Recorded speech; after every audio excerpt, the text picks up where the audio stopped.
वाराणसी में बड़े पैमाने पर विकास के काम हो रहे हैं, लेकिन इसको लेकर विवाद भी खूब हो रहा है। आपको बता दें, मणिकर्णिका घाट के पुनर्निर्माण के लिए जो कदम उठाए जा रहे हैं वो सवालों के घेरे में आ गए। आरोप यह लग रहा है कि इस दौरान मूर्तियां तोड़ी जा रही हैं। इस मुद्दे पर लगातार राजनीति गर्म है। कल मुख्यमंत्री योगी आदित्यनाथ ने कहा था कि किसी भी मूर्ति को तोड़ा नहीं गया, लेकिन विवाद अभी भी थम नहीं रहा है। अब बीएसपी अध्यक्ष मायावती ने कहा है कि अहिल्याबाई होलकर की मूर्ति हटाए जाने की खबर से समाज में काफी आक्रोश है। सरकार को अपनी स्थिति स्पष्ट करनी चाहिए ताकि लोगों की भावनाएं आहत ना हो। मैं फिर से बता दूं आपको, बीएसपी सुप्रीमो मायावती का बयान सामने आया है। उन्होंने कहा है अहिल्याबाई होलकर की मूर्ति हटाए जाने की खबर से समाज में काफी आक्रोश है और मायावती मांग करती हैं कि सरकार को अपनी स्थिति स्पष्ट करनी चाहिए ताकि लोगों की भावनाएं आहत ना हो। तस्वीरें हम आपको दिखा रहे हैं। इस मुद्दे पर पहले ही समाजवादी पार्टी मुखिया अखिलेश यादव हो, चाहे उत्तर प्रदेश कांग्रेस अध्यक्ष अजय राय हो, इन सभी लोगों ने योगी सरकार को खासा घेरा। यह आरोप लगाया कि अहिल्याबाई की मूर्ति को वहां तोड़ा गया, लेकिन सरकार की तरफ से यह स्पष्ट किया गया था कि आर्टिफिशियल इंटेलिजेंस द्वारा क्रिएटेड इमेजेस थे, अहिल्याबाई होलकर की मूर्ति को नहीं तोड़ा गया। हम तस्वीरें आपको दिखा रहे हैं किस तरह से इस मुद्दे को लेकर के राजनीति गरमाई हुई है। हमारे साथ मेरे सहयोगी निशांत चतुर्वेदी बनारस से जुड़े हुए हैं, वाराणसी से, उनके पास चलते हैं। निशांत, अब मायावती ने बोला है कि सरकार अपनी रुख को स्पष्ट करे। और बिल्कुल आशीष जी, पहले ये स्पष्ट करते हैं कि आखिर में यह मामला कहां से शुरू हुआ। मणिकर्णिका घाट पर आप जब जाएंगे तो वहां पर एक मणि की बात कही जा रही है जो एक तरीके से चबूतरे का स्वरूप है, और वहां पर ही चाहे प्राचीन मूर्तियां हो या फिर कलाकृतियां हो, वो उस मणि पर दर्शाई गई हैं। और एक वीडियो वायरल होता है जिसके आधार पर दावा किया जाता है कि इसी मणिकर्णिका घाट की परियोजना के दौरान ही ये कलाकृतियां प्रभावित हुई हैं। और खुद जिला प्रशासन ने भी इस बात को कहा है कि कहीं न कहीं जो ये प्रभावित हुई है उनको बाद में व्यवस्थित किया जाएगा। इसके बाद कांग्रेस पार्टी हो, समाजवादी पार्टी हो या फिर बहुजन समाज पार्टी की सुप्रीमो मायावती हो, उन्होंने सीधे सीधे स्पष्टीकरण की बात कही है। और कांग्रेस ने तो यहां तक कहा है कि यह सनातन धर्म का अपमान है। और ऐसे में कल जो सबसे बड़ा मामला सामने आया, कल जो सबसे बड़ी विषय सामने आया कि खुद मुख्यमंत्री योगी आदित्यनाथ ने वाराणसी में एक एक विषय को यहां पर स्पष्ट कहा और सीधे कांग्रेस पर हमलावर हुए मुख्यमंत्री योगी आदित्यनाथ और कहा कि एआई जनरेटेड वीडियो के आधार पर भ्रम फैलाया जा रहा है। सीधे सीधे जो कांग्रेस है इस मामले में दुष्प्रचार कर रही है। तब जाके देर रात एक बात सामने आती है कि 8 लोगों को एआई जनरेटेड वीडियो के आधार पर भ्रामक खबर फैलाने को लेकर मुकदमा पंजीकृत किया जाता है। तो मुकदमा तो दर्ज करा दिया गया है, लेकिन आरोप तो विपक्ष ही लगा रहा है ना। समाजवादी पार्टी मुखिया अखिलेश यादव हो, चाहे मायावती अब इस पर स्पष्टीकरण मांग रही हैं, चाहे अजय राय हो, वो तो ये कह रहे हैं कि अहिल्याबाई होलकर की मूर्ति को तोड़ा गया है। सच्चाई क्या है ये बताएं। बिल्कुल देखिए, सच्चाई हमने भी बात की। एबीपी न्यूज की टीम जो लगातार 2 से 3 दिनों तक लगातार वहां पर गई, नाविकों से बातचीत किया, वहां के पुरोहितों से बातचीत किया, स्थानीय लोगों से बातचीत किया। उनका साफ कहना है कि करीब 1 साल से यहाँ पर ये प्रोजेक्ट कार्य चल रहा है, लेकिन ये जो इस मणि की जो तस्वीर सामने निकल कर आई है, उसमें कई वीडियो सामने आए हैं और अलग अलग वीडियो के अलग अलग दावे हैं। कुछ एआई जनरेटेड वीडियो भी है, इससे भी नकारा नहीं जा सकता, लेकिन राजनीति भी इस पर खूब हो रही है। और अखिलेश यादव हो, चाहे कांग्रेस पार्टी हो, और अब मायावती सामने आई है और उन्होंने कहा है कि योगी सरकार को इस पर अपना रुख स्पष्ट करना चाहिए। भगवान भोलेनाथ की नगरी वाराणसी में इन दिनों मूर्ति पर महाभारत छिड़ी हुई है, जो हम आपको लगातार बता रहे हैं। काशी के मशहूर मणिकर्णिका घाट के पुनर्निर्माण का काम चल रहा है और इस दौरान कुछ मूर्तियों की टूटी हुई तस्वीरें वायरल हुई।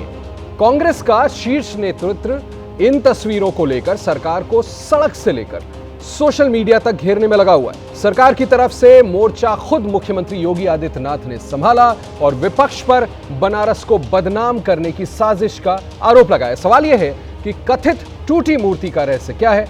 इसी पर देखिए Manikarnika the real story.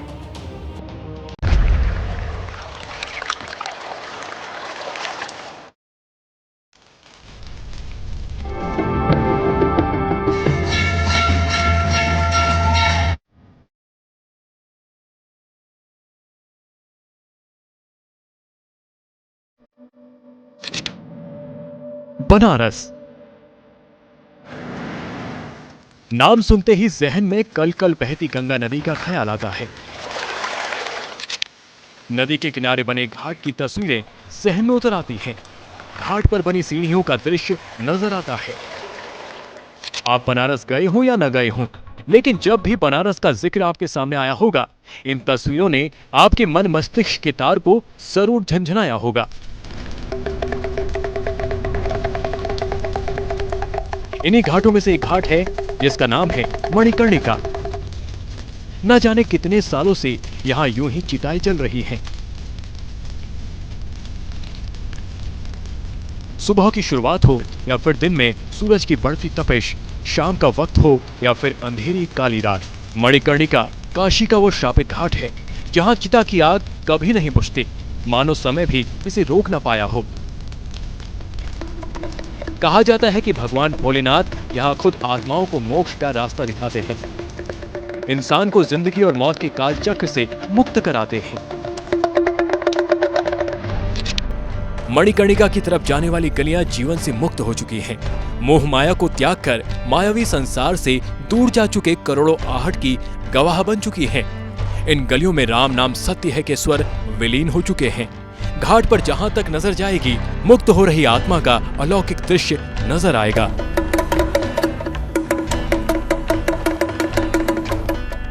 Manikarnika ही इंसान की जिंदगी का आखिरी सत्य है।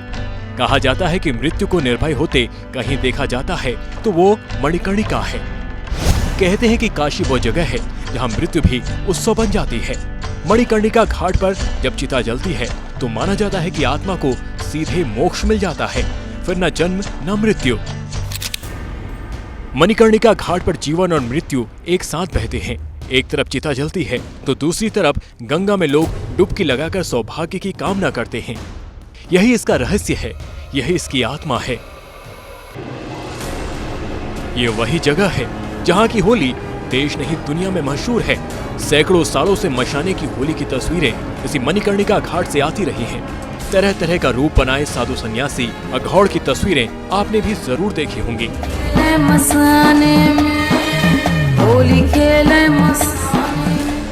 आज यही मणिकर्णिका अलग कारणों से खबरों में है, चर्चा में है, राजनीति के केंद्र में है।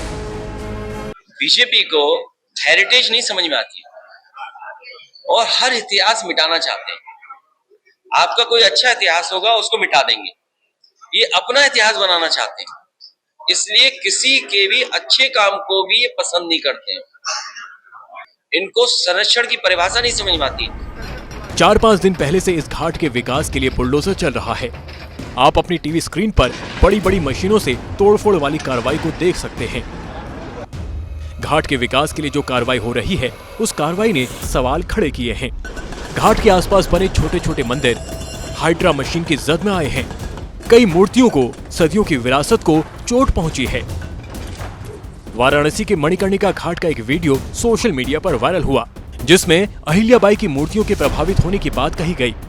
स्थानीय लोगों के साथ ही कांग्रेस ने इसे राष्ट्रवादी मुद्दा बना दिया। कार्यकर्ता सड़कों पर उतरे और विकास के नाम पर विरासत को मिटाने के आरोप लगाए।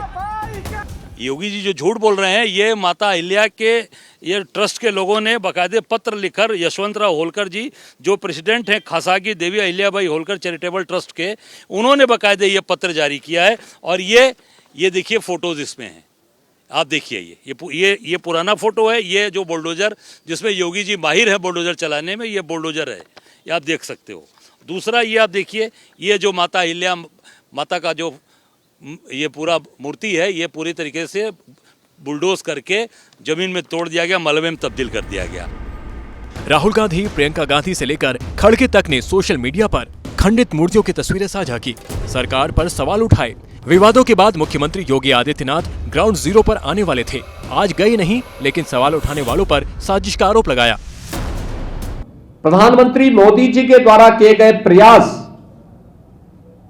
को विभिन्न प्रकार की साजिशें करके उनमें अवरोध पैदा करने का काम कर रहे हैं। पिछले 3-4 दिनों से उनके द्वारा सोशल मीडिया प्लेटफॉर्म के माध्यम से तमाम प्रकार के अनलगल और झूठी तस्वीरें प्रस्तुत करके जनता जनार्दन को गुमराह करने का काम किया जा रहा है। साजिश कौन कर रहा है, किस बात की कर रहा है, ये जांच का मामला है। सरकार और प्रशासन के लोग अपने स्तर पर इससे निपटने का काम करेंगे। एबीपी न्यूज के रिपोर्टर निशांत 2 दिन पहले ग्राउंड जीरो पर पहुंचे थे। वहां जाकर उन्होंने पूरा जायजा लिया था, करीब से कार्रवाई को देखा, नाविक कालीचरण से बात की। कितने दिन पहले का वो वीडियो है? अरे कम से कम अभी 3-4-5 दिन हुए, 4 दिन। और अभी हम देख रहे हैं कि हाँ बालू से ढका हुआ। बालू ले आके रख दिए होंगे, उसी पर बालू रख दिए। हाँ कुछ आए रहेंगे, वो जिसका था वो आए रहे, उनके लड़के आए थे, क्या नाम पोते आए थे देखने के लिए। अभी मुआयना चल रहा है, बातचीत चल रहा है। तोड़ना चाहिए तो पहले इन्फॉर्म करना चाहिए हमको। तो अब वो मूर्तियों को जो तोड़ा गया वो इसी ऑफिस में फिर से रखना चाहिए। नाविक के इस दावे से ये तो साफ है कि मूर्तियों को नुकसान हुआ है और इसी वजह से अहिल्याबाई की मूर्ति को नुकसान पहुंचाने का मामला वाराणसी से लेकर मध्य प्रदेश की गलियों तक पहुंच गया। कांग्रेस के कार्यकर्ताओं ने प्रदर्शन किया, नारेबाजी की, विरासत को बर्बाद करने के आरोप लगाए। पूरे मामले को लेकर हमने वाराणसी के लोकल विधायक और डीएम से भी संपर्क किया, ये जानने की कोशिश की आखिर सच है क्या। पहले विधायक का बयान सुनिए। कांग्रेस पार्टी बहुत गलत लगा रही है। मूर्ति नहीं टूटी है, मड़ी करके हैं, 2-2 घाटों के बीच में मड़ी बनी हुई है जिसमें मूर्तियां स्थापित हैं। और उस मड़ी पर जो वाइब्रेशन था उससे कोई दीवार थोड़ी बहुत अगर हिली है तो उसको ये नहीं कहा जा सकता कि हम लोग मणिकर्णिका घाट के मंदिरों को और देवी देवताओं के जो उनकी मूर्तियां उनको हटा रहे हैं, ये गलत है पूर्णतया। और इस मंदिर को कांग्रेस के एक नेता ने, बड़े नेता लोगों ने, विपक्षी दलों ने टूटा हुआ दिखाया। ये देखिए, ये फ्रॉडगिरी है, झूठा है और ये झूठ का पुलिंदा है। केवल सनातन के विकास को रोकने के लिए, आध्यात्मिक स्थलों के विकास को रोकने के लिए यह कुचक रच करके जनभावना को ठेस पहुंचाने का काम किया जा रहा है। विधायकों का बयान आपने सुन लिया। हमारे मन में ये सवाल चल रहा था कि आखिर ऐसा नहीं है तो फिर राजनीति क्यों हो रही है। फिर हमारे रिपोर्टर निशांत ने वाराणसी के कलेक्टर सत्येंद्र कुमार से बात की, पूरे विवाद पर सरकार का पक्ष जाना। घाट पे जो सीढ़ियाँ हैं उनका पुनर्निर्माण वर्तमान में चल रहा है और उन सीढ़ियों में के साथ में वहाँ एक मढ़ी भी थी। तो और ये सीढ़ियों पर और मढ़ी पे जो उनकी दीवारें हैं उसमें कुछ कलाकृतियाँ थीं जो भी पुनर्निर्माण कार्य है उसमें प्रभावित हुआ है।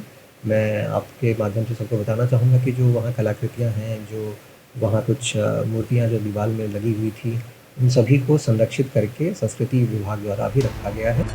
मतलब कुछ तो हुआ है और कुछ तो ऐसी बात है जिसकी पर्देदारी की जा रही है। खैर, डीएम ने कहा है कि जो नुकसान हुआ है उसे संस्कृति विभाग की तरफ से संरक्षित करके पुनः स्थापित कराया जाएगा।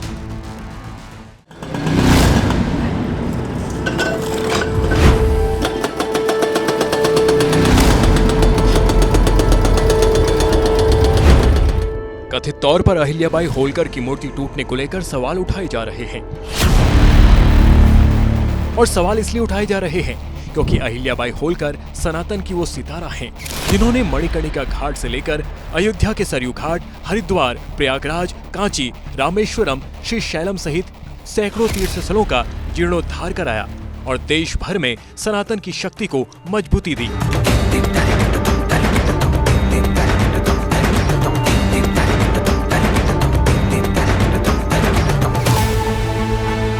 अहिल्याबाई होलकर भारत की महान शासिकाओं में से थी। मालवा की रानी अहिल्याबाई लोक माता मानी जाती हैं। समाज सुधार और मंदिर निर्माण के लिए सनातन के इतिहास में अमर नाम है।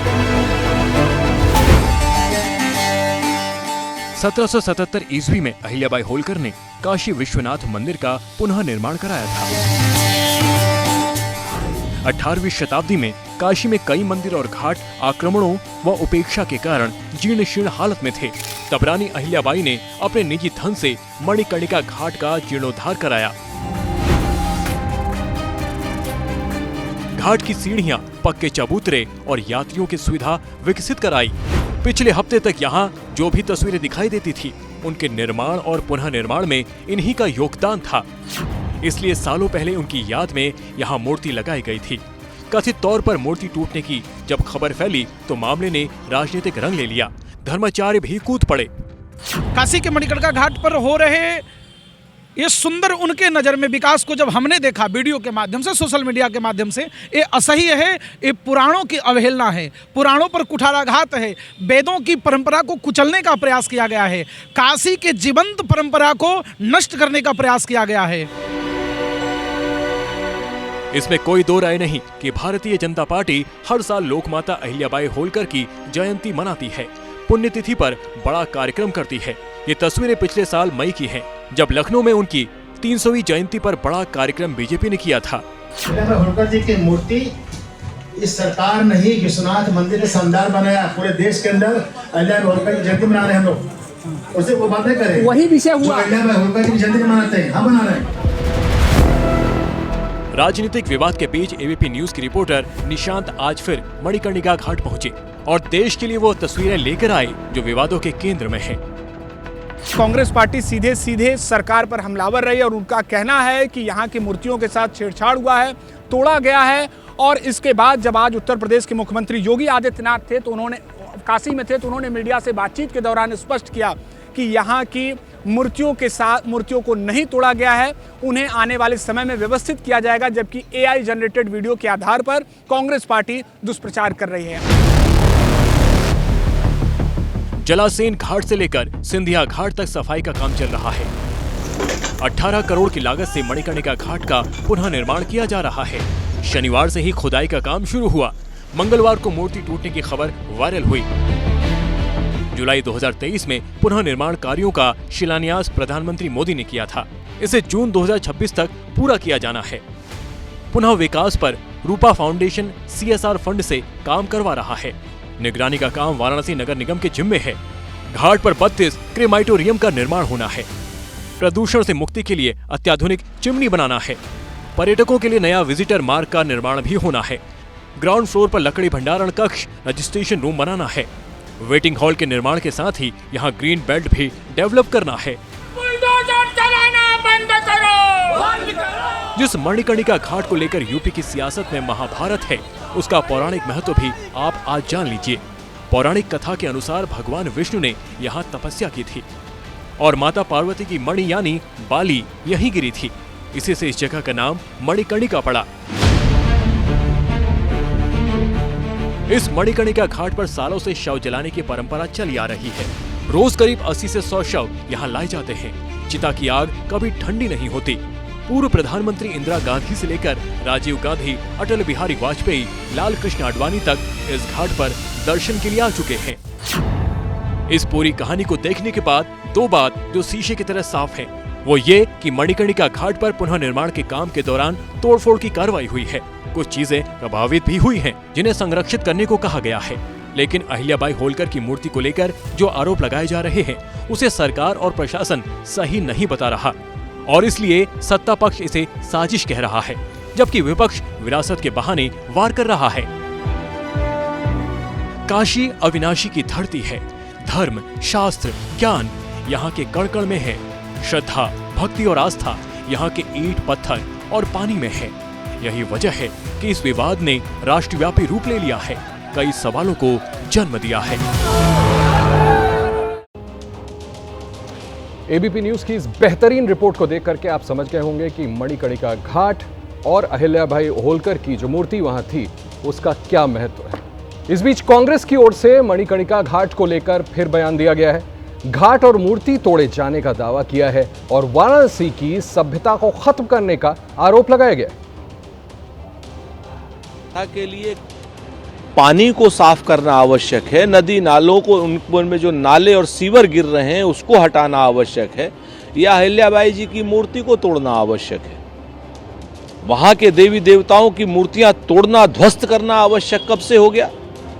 और वो जो वीडियो लोगों ने बनाए उसको गलत तरीके से कह रहे हैं कि एआई जनरेटेड है। अगर वो एआई जनरेटेड है तो नरेंद्र मोदी जी और आदरणीय योगी आदित्यनाथ जी सही वीडियो दिखा देना वहां का कि क्या आपने तोड़ा है और क्या आपने बचाया।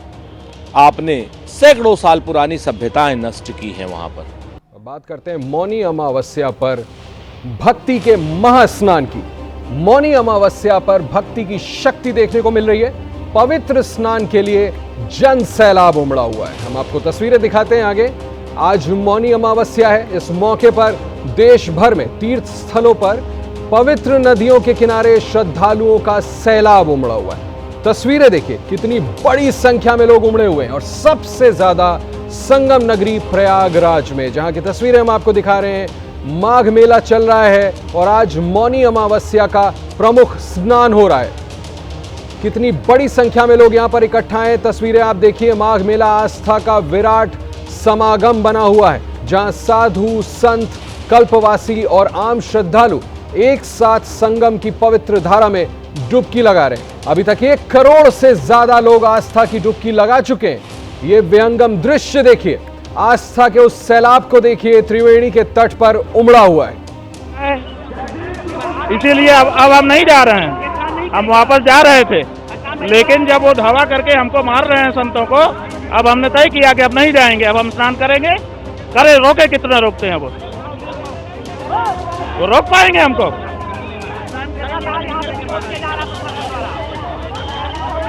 ये जानबूझ करके, देखिए, ये जानबूझ करके इनको ऊपर से आदेश होगा, इनका ऊपर से आदेश होगा कि इनको परेशान करो। भाई ये आदित्यनाथ योगी के इशारे पर हो रहा होगा, क्योंकि वही हमसे खार खाए हैं। हमने कुंभ में जब भगदड़ मची थी, उसके बाद के लिए उनको जिम्मेदार ठहराया था। तो अब आस्था का महास्नान आज मौनी अमावस्या पर हम आपको ये तस्वीरें सीधे प्रयागराज से दिखा रहे हैं। किस तरह से बड़ी संख्या में लोग वहां पर इकट्ठा हुए, श्रद्धालुओं का आप देखिए सुबह से भीड़, ठंड कितनी है इसके बावजूद लोग आस्था की डुबकी लगाते हुए ये तस्वीरें हम आपको लगातार दिखा रहे हैं। अब तक 1 करोड़ से ज्यादा लोग स्नान कर चुके हैं। 3 तस्वीरें, प्रयागराज, वाराणसी, हरिद्वार, आस्था की डुबकी। देखिए लोग सुबह सुबह स्नान करने के लिए पहुंचे हैं। मौनी अमावस्या पर महास्नान चल रहा है, जिसकी तस्वीरें हम आपको एबीपी न्यूज पर लगातार दिखा रहे हैं। माघ मेला आस्था का विराट समागम बना हुआ है, जहां साधु, संत, कल्पवासी और आम श्रद्धालु एक साथ आप देखिए किस तरह से संगम की पवित्र धारा में डुबकी लगा रहे हैं। हम आपको 3 तस्वीरें दिखा रहे हैं, प्रयागराज की तस्वीर, बीच में वाराणसी की तस्वीर, हरिद्वार की तस्वीर। आप देखिए किस तरह से बड़ी संख्या में लोग सुबह से लगातार यहां पर इकट्ठा हो रहे हैं। श्रद्धालुओं, भक्तों का जमावड़ा, यहां पर भीड़ उमड़ी हुई है।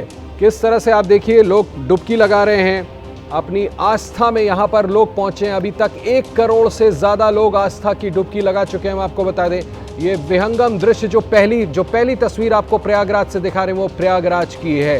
कितनी बड़ी संख्या में लोग वहां पर इकट्ठा हुए हैं, आप देख सकते हैं। ये सभी श्रद्धालु वहां पर इकट्ठा हुए हैं। आस्था के इस सैलाब को देखिए, त्रिवेणी के तट पर किस तरह से बड़ी संख्या में आज मौनी अमावस्या के दिन आस्था की डुबकी लगाने के लिए बड़ी संख्या में लोग यहां पर इकट्ठा हुए हैं। ये तीनों तस्वीर जो हम आपको लगातार दिखा रहे हैं, हरिद्वार, वाराणसी, प्रयागराज, सुबह से ही लोग, भयंकर ठंड के बावजूद बड़ी संख्या में लोग यहां पर इकट्ठा हुए हैं। सबसे ज्यादा संगम नगरी प्रयागराज में लोग इकट्ठा हैं। तस्वीरें जो हम आपको दिखा रहे हैं। चलिए खबरों में अब आगे बढ़ते हैं और मुंबई की बात करते हैं। मुंबई में बीएमसी चुनाव के नतीजे शुक्रवार यानी 16 जनवरी को ही घोषित कर दिए गए थे, लेकिन 2 दिन बीत जाने के बाद अब भी साफ नहीं है कि मुंबई का अगला मेयर होगा कौन। ये कौन सी पार्टी का मेयर सत्ता की कुर्सी संभालने वाली। इस बीच महाराष्ट्र के मुख्यमंत्री Devendra Fadnavis world economic forum के वार्षिक सम्मेलन में भाग लेने के लिए डावोस रवाना हो चुके हैं। 19 से 23 जनवरी तक चलने वाले इस दौरे पर राज्य सरकार महाराष्ट्र में बड़े पैमाने पर वित्तीय निवेश लाने पर ध्यान केंद्रित करेगी। ऐसे में मुंबई का मेयर चुनने के लिए अभी 1 सप्ताह से ज्यादा का समय बड़ी आसानी से लग जाएगा। वजह हमने आपको बताया, डावोस के लिए मुख्यमंत्री देवेंद्र फडणवीस निकल गए हैं। वहां पर भारत को रिप्रेजेंट करने के लिए महाराष्ट्र के लिए बड़े निवेश को वो पिच करेंगे।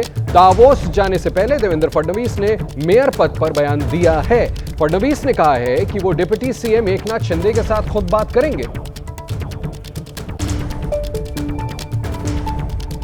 महापौर कोण, महापौर कधी, महापौर किती वर्ष वगैरे सगळ्या गोष्टी शिंदे साहेब आणि मी आणि आमची दोन्हीकडची नेते मंडळी आम्ही बसून ठरवू।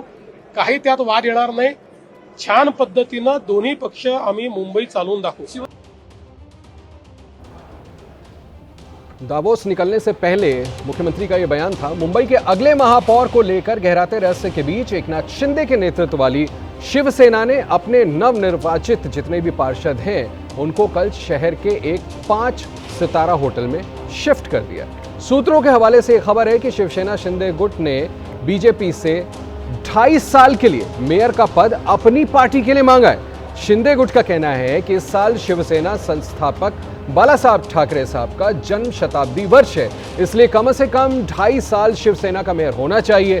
तो चुनाव में दूसरी सबसे बड़ी पार्टी शिवसेना यूबीटी ने बड़ा दावा कर दिया। पार्टी अध्यक्ष उद्धव ठाकरे ने यह कहकर अटकलों को और हवा दे दी कि अगर भगवान की इच्छा हुई तो महापौर उनकी पार्टी का हो सकता है। अब आप अंदाजा लगा लें इस राजनीतिक बयान का मतलब क्या हो सकता है।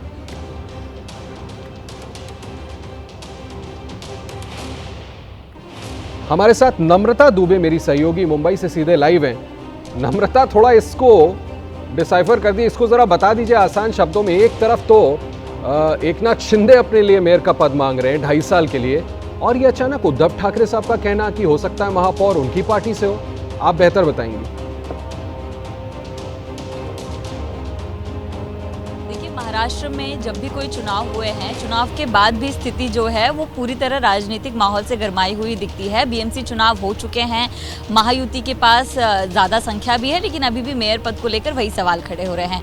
ऐसे में जो विपक्ष में लोग हैं, चाहे उद्धव ठाकरे की बात करें, तो इस बात का पूरी तरह से फ़ायदा उठाना चाहते हैं कि कहीं कोई थोड़ा मौका बचा हो तो देवेंद्र फडणवीस तक उनकी बात पहुँचे। तो ऐसे में जब उन्होंने प्रेस कॉन्फ्रेंस किया तो कहा कि देव की यानी कि भगवान की इच्छा हो तो वो ज़रूर चाहेंगे कि उनका भी जो योगदान है बीएमसी की सरकार बनाने में रहे। आप बड़े लंबे समय से महाराष्ट्र का, माफ कीजिएगा, बस एक छोटा सवाल है, क्या इसकी कोई राजनीतिक गुंजाइश है? हो सकता है आपको लगे कि मैं फिजूल का सवाल पूछ रहा हूं, लेकिन बयान तो उद्धव ठाकरे ने दिया है। देखिए, देवेंद्र फडणवीस अपने विश्वास के लिए जाने जाते हैं और जो उनके राजनीतिक प्रतिद्वंदी भी हैं, विरोधी भी हैं, वो भी समझते हैं कि फडणवीस जब किसी तरह की कोई बात रखते हैं तो उसको पीछे वो बहुत ही मुश्किल से हटते हैं। तो ऐसे में कोई गुंजाइश तो यहाँ बिल्कुल भी नज़र नहीं आ रही है। एकनाथ शिंदे इसके पहले भी विधानसभा लोकसभा चुनाव के दौरान जितने भी जीते हुए नेता, आप बने रहिएगा मेरे साथ, नम्रता बने रहिएगा मेरे साथ, मैं आपके पास वापस आऊंगा। महाराष्ट्र के पूर्व मुख्यमंत्री और शिवसेना उद्धव गुट प्रमुख उद्धव ठाकरे ने मुंबई के लिए मेयर पद के लिए क्या कहा है वो एक बार आपको सुना देते हैं, जिसका जिक्र कर रहे थे। सगळ्यांची पहिल्यांदा मी दिलगिरी व्यक्त करतो, कारण आतमध्ये जरा नगरसेवकांशी बोलत होतो, त्यांना सुद्धा हेच सांगितलं की आता आपली खरी जबाबदारी वाढलेली आहे, आपला महापौर व्हायला पाहिजे, हे तर स्वप्न आहेच, ते बघू देवाच्या मनात असेल तर तेही होईल। त्यांनी गद्दारी करून विजय मिळवलेला आहे, तो विजय मुंबई गहाण टाकण्यासाठी त्यांनी मिळवला। उद्धव ठाकरे का दिलचस्प बयान देखा आपने। वहीं दूसरी तरफ महायुति ने मेयर पद पर 2.5 साल वाले फॉर्मूले को लेकर को नकार दिया है। बीजेपी पर कहा है कि मेयर महायुति का ही होगा, वो भी पूरे 5 साल। शिवसेना शिंदे गुट ने भी 2.5 साल वाले फॉर्मूले को मनगढ़ंत बात बताई है। पूरे 5 साल महायुति का मेयर रहेगा। मुंबई को, महानगर पालिका को भ्रष्टाचार विरहित प्रशासन देना, मुंबई का विकास करना, मुंबई की सुरक्षितता को अबाधित रखना, यह क्रम प्राप्त है। मुंबई करों की सेवा सुविधा उनको देना, यह क्रम प्राप्त है। कौन कितने साल होगा यह महत्व का नहीं है। 5 साल महायुति का महापौर मुंबई की महानगर पालिका में विराजमान करने का निर्णय यह मुंबई करों ने किया है। शाइना एनसी ने कहाँ से ये लेके आई महिला होगी मालूम नहीं, बट ये दोनों नेता तय करने वाले हैं, आदरणीय देवेंद्र फडणवीस जी और आदरणीय एकनाथ शिंदे जी, कि मुंबई महानगर पालिका का नेता जो महापौर बैठेगा वो मराठी ही होगा और हिंदू होगा। अभी वो कौन से पार्टी से होगा, क्या होगा, ये दोनों तय करेंगे। ये जो भी बातें अभी बाहर आ रही है ये मेरे ख्याल से मनगढ़ंत बातें हैं। हमारे नेता आदरणीय एकनाथ शिंदे साहब और भाजपा के नेता आदरणीय देवेंद्र फडणवीस जी, ये दोनों ही लोग इसके बारे में जो बोलेंगे वो अधिकृत रहेगा। नम्रता, आपके पास वापस आता हूं। चुनाव के पहले भी हमने फ्रिक्शन देखा था देवेंद्र फडणवीस और शिंदे साहब के बीच में। अभी आपने बड़ी खबर दी कि वो 2.5 साल के लिए मेयर पद चाहते हैं। और अब हम ये खबर बता रहे हैं कि महायुति ने उसको रिजेक्ट कर दिया। देवेंद्र फडणवीस डावोस निकलने से पहले कहते हैं वो खुद बात करेंगे उनसे। ये किस ओर जा रहा है? क्या ये फ्रिक्शन और बढ़ सकता है, विवाद बढ़ जाएगा? क्या उनकी जिद है कि 2.5 साल के लिए 2, या इस पर कोई आपको लगता है कॉम्प्रोमाइज समझौता हो जाएगा? देखिए, जो अभी स्थिति सामने आ रही है उससे लग रहा है कि समझौता ज़रूर होगा, क्योंकि बीएमसी चुनाव से पहले भी जब बंटवारे किए गए थे सीटों को लेकर, तो एक बहुत ही क्लियर बात महायुति के बीच में ऐसी सामने आ रही थी कि थाने की तरफ एकनाथ शिंदे की अच्छी पकड़ होगी, मुंबई की तरफ बीजेपी की अच्छी, यानी कि देवेंद्र फडणवीस की अच्छी पकड़ होगी। तो कहीं ना कहीं इस स्थिति को लेकर एक बातचीत हुई है। अब मेयर पद को लेकर जो असली बात है वो सीधे अब 1 हफ्ते बाद होगी, क्योंकि हमने जैसे कि जानकारी दी, दावोस चले गए हैं मुख्यमंत्री, वहाँ पर एक इकोनॉमिक फोरम की एक मीटिंग हो रही है, उसके बाद ही मेयर पद को आगे लेकर बातचीत की जाएगी। लेकिन फिलहाल मैं आपको बता दूं कि बांद्रा के जिस होटल में शिंदे के तमाम पार्षद रुके हुए हैं, तो ऐसी स्थिति पहले भी देखने मिली है। विधानसभा चुनाव के दौरान, लोकसभा के चुनाव के दौरान शिंदे अपने इन जीते हुए पार्षदों नेताओं को बुलाते हैं, उनसे मिलते हैं ताकि उनका कॉन्फिडेंस बढ़े और जाने की आखिर क्या स्थिति है। तो यहाँ पर जिस तरह की बात उद्धव ठाकरे कर रहे हैं। अब आपको प्रयागराज की एक बड़ी खबर बताता हूँ। शंकराचार्य स्वामी अविमुक्तेश्वरानंद का बड़ा आरोप।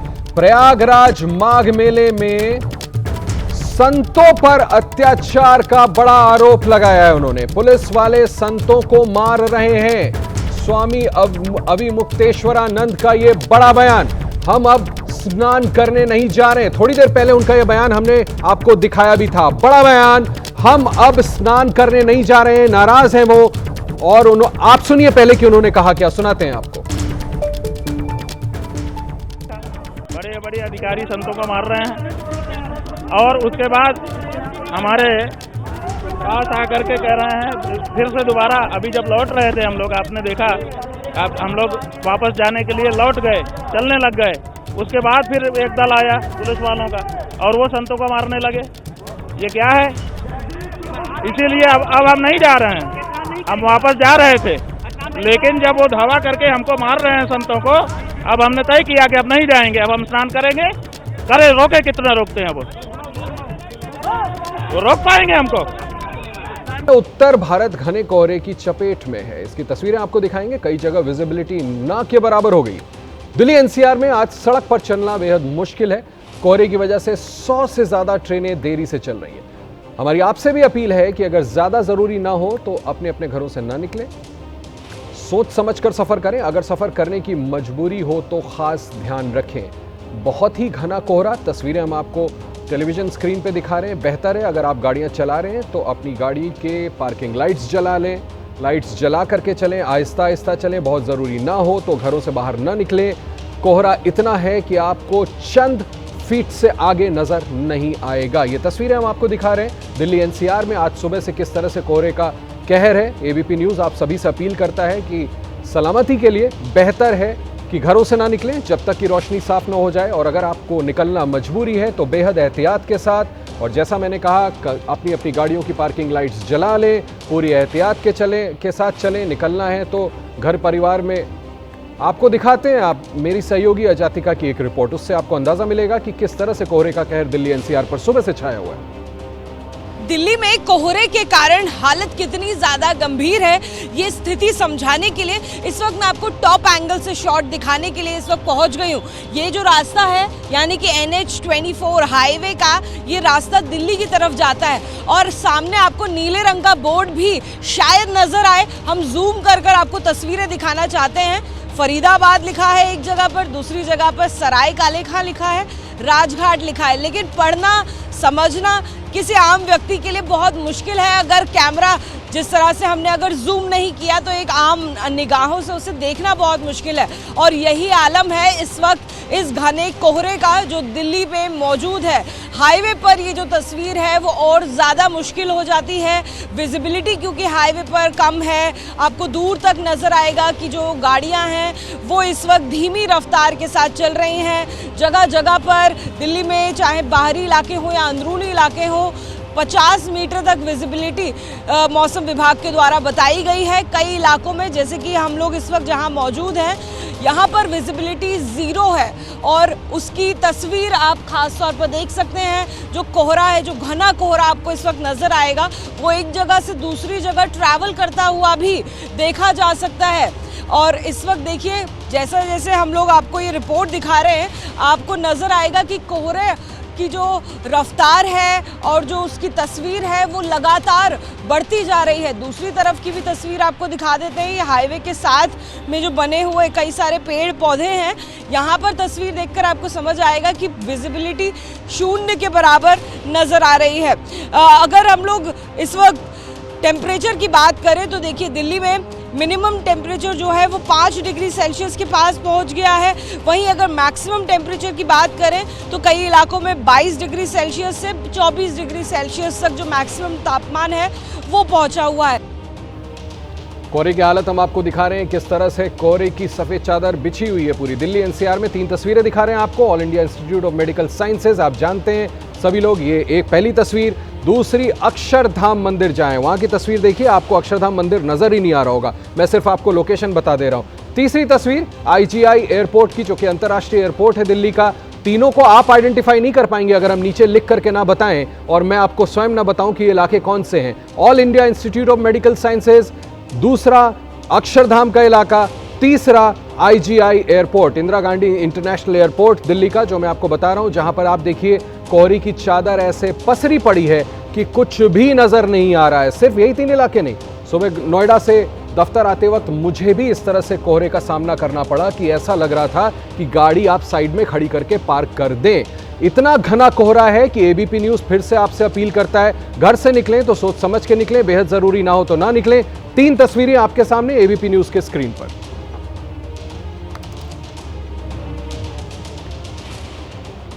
अब आपको आगरा की तस्वीर दिखाते हैं। घने कोहरे की वजह से ताजमहल भी नहीं दिख रहा है। थोड़ी देर पहले मैं आपको बता रहा था कि लोकेशंस में आपको बता रहा हूं और वो आप ऐसे आइडेंटिफाई नहीं कर पाएंगे। और अब आप देखिए, ये आगरा की तस्वीर है, ताजमहल आपको नजर नहीं आ रहा है। मैं आपको बता देता हूं कि हम आपको तस्वीरें आगरा के ताजमहल की दिखा रहे हैं। घने कोहरे ने ताजमहल को कुछ ऐसे घेर रखा है इस ठंड में कि आप वहां सामने खड़े हैं और आपको ताजमहल नजर ही नहीं आ रहा। आप समझ लीजिए आलम, देखिए बहुत हल्की सी तस्वीर से आप इस बात का अंदाजा लगा सकेंगे कि ताजमहल सामने है, लेकिन कोहरे का आलम यह है, ठंड का आलम यह है कि ताजमहल नजर नहीं आ रहा। आगरा की सीधी तस्वीरें हम आपको दिखा रहे हैं ताजमहल की, जो कि घने कोहरे से पूरी तरह से ढका हुआ। इससे आप अंदाजा लगा लीजिए कि दिल्ली हो, एनसीआर रीजन हो, आसपास का इलाका हो, आगरा तक आज क्या हालत है। जो हाईवेज जाते हैं दिल्ली और आगरा को जोड़ते हैं, उस पर क्या हालत होगी, इससे अंदाजा लगाया जा सकता है। आगरा की तस्वीरें टीवी स्क्रीन पर। अब आपको दिखाते हैं मौनी अमावस्या पर महास्नान की खूबसूरत तस्वीरें। आज मौनी अमावस्या है, इस मौके पर देश भर में तीर्थ स्थलों पर पवित्र नदियों के किनारे श्रद्धालुओं का सैलाब उमड़ा हुआ है। ये देखिए, अब आपको तस्वीरें दिखा रहे हैं किस तरह से बाकायदा हेलीकॉप्टर के जरिए जो श्रद्धालु वहां पर भक्त इकट्ठा हुए हैं उन पर फूल बरसाए जा रहे हैं। खूबसूरत तस्वीर, महास्नान मौनी अमावस्या के दिन। किस तरह से प्रयागराज की तस्वीरें मैं आपको दिखा रहा हूं, जहां पर बड़ी संख्या में वहां पर श्रद्धालु संत समाज के लोग इकट्ठा हुए हैं। इन सभी पर हेलीकॉप्टर से फूल बरसाए जा रहे हैं। ये तस्वीरें हम आपको दिखा रहे हैं आज किस तरह से इस मौनी अमावस्या के दिन। ये देखिए, आपको दिखाना चाह रहे हैं किस तरह से बड़ी संख्या में, हजारों की संख्या में श्रद्धालु और संत समाज के लोग इकट्ठा हुए, उन पर फूलों की वर्षा की जा रही है। यह तस्वीर देखिए, आपको एबीपी न्यूज पर दिखा रहे हैं। हेलीकॉप्टर से आज अमावस्या के महास्नान के दिन सभी श्रद्धालुओं के ऊपर इस तरह से उत्तर प्रदेश के प्रयागराज में फूलों की वर्षा की जा रही है। एक तरीके से उनका अभिवादन किया जा रहा है कि वहां पहुंचे लोग आस्था के इस महापर्व में श्रद्धालुओं पर फूल बरसाए जा रहे हैं बड़ी संख्या में। प्रयागराज से सीधी तस्वीरें हम आपको दिखा रहे हैं। हमने पहले आपको वाराणसी की तस्वीर भी दिखाई, हरिद्वार की तस्वीर भी दिखाई। ये प्रयागराज की तस्वीरें हैं जहां श्रद्धालुओं का जन सैलाब हम कह सकते हैं आया हुआ है। बड़ी संख्या में भारी भीड़ उमड़ी हुई है। ये तस्वीरें देखिए आप, टॉप एंगल शॉट्स हम आपको दिखा रहे हैं और साथ में दूसरी तरफ आपको दिखा रहे हैं किस तरह से हेलीकॉप्टर से बाकायदा वहां पर फूलों की वर्षा की जा रही है। यहां पर सुबह से लोग इकट्ठा हुए हैं, आस्था की डुबकी लगाई जा रही है। सुबह 8 बजे तक का आंकड़ा आपको बता दूं, चौंकाने वाला। 1 करोड़ से ज्यादा लोग सुबह 8 बजे तक आस्था की डुबकी लगा चुके हैं। तो आप इस बात का अंदाजा लगाएं, पूरे दिन भर आज मौनी अमावस्या के दिन कितनी बड़ी संख्या में लोग आस्था की डुबकी लगाने के लिए, स्नान करने के लिए इन घाटों पर पहुंच रहे हैं। ये तस्वीरें प्रयागराज की है। सुबह 8 बजे तक 1 करोड़ से ज्यादा श्रद्धालु डुबकी लगा चुके हैं।